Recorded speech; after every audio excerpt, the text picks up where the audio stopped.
আওয়ামী লীগের কিছু ভোট কিন্তু এখনো আছে এই দেশে, এটাকে অস্বীকার করা যাবে না।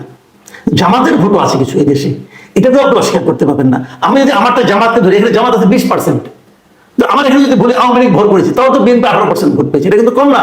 আবার ধরেন আমি যদি বলি পিনাকি ভট্টাচার্য এখানে আওয়ামী লীগের লোক কেউ জানা, তাও তো 13%, ভাই 13% কিন্তু কম না।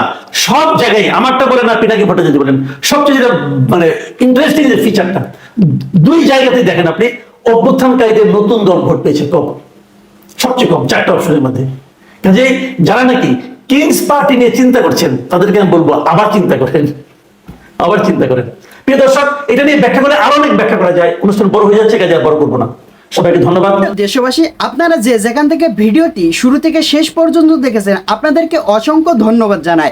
দর্শক, আপনারা যে নিউজগুলো দেখেছেন, দেখে কিন্তু বুঝতে পেরেছেন কি বিষয় নিউজটি দেখেছেন, অবশ্যই কমেন্ট করতে ভুলবেন না।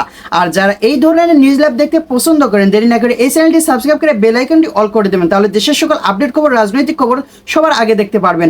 দর্শক, তাহলে বেশি কথা বাড়াবো না, সবাই ভালো থাকবেন, সুস্থ থাকবেন, দেখা হবে পরবর্তী দেশের কোনো আপডেট খবর অথবা নিউজ নিয়ে। আসসালামু আলাইকুম।